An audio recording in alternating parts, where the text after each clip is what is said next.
जिल्हा परिषद शाळा म्हटलं की घटलेली पटसंख्या हे चित्र डोळ्यासमोर येतं। मात्र तुळजापुरातील सावर गावात शाळेत पटसंख्या आहे, मात्र शाळा मोडकळीस आली आहे। शाळेत 18 वर्ग खोल्या या धोकादायक स्थितीत आहेत। पाडकामाचे आदेश देण्यात आलेत, मात्र पर्यायी मार्ग नसल्यानं विद्यार्थ्यांना धोकादायक इमारतीतच शिक्षण घ्यावं लागतं। तसंच एका वर्ग खोलीत 80 ते 85 विद्यार्थी शिक्षणाचे धडे गिरवत आहेत। जिल्हा परिषदेची कन्या शाळा आहे, मात्र मुलींसाठी स्वच्छतागृहही नीट नाही। शाळेच्या दुरुस्तीकडे लक्ष द्यावं अशी मागणी शिक्षकांसह विद्यार्थी आणि ग्रामस्थ करतायत। 860 ची विद्यार्थी पटसंख्या आहे। महाराष्ट्रामध्ये पटसंख्या अभावी शाळा बंद पडलेल्या आहेत, पण इथं एवढी पटसंख्या असून सुद्धा सरकारचं लक्ष नाही आणि सरकारने ह्या शाळेकडे लक्ष दिलं पाहिजे।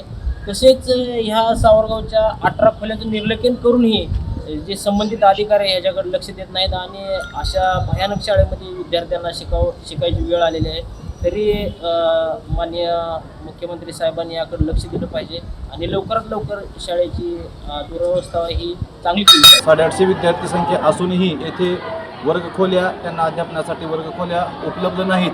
ज्या काही उपलब्ध आहेत त्या फार छोट्या वर्गखोल्या आहेत। सुमारे 450 विद्यार्थिनी असून त्यांच्यासाठी स्वच्छतागृहाची व्यवस्थित सोय नाही।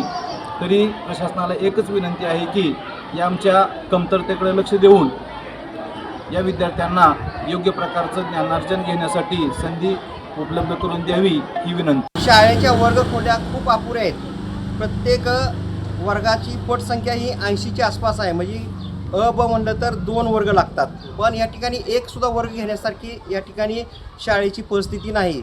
सगळ्या म्हणजे रूम ज्या आहेत त्या खराब आहेत आणि पावसाळ्यात काही ठिकाणी लिकेज आहेत। ठिकाणच्या लोकप्रतिनिधींनी आणि शिक्षण मंत्री, मुख्यमंत्री, दोन्ही उपमुख्यमंत्री यांना मी विनंती करतो की आपण तात्काळ याविषयी निर्णय घेऊन या ठिकाणी शाळेला एक टुंबाच अशी नवीन इमारत देऊन या ठिकाणच्या विद्यार्थ्यांचे प्रश्न मार्गी लावावे।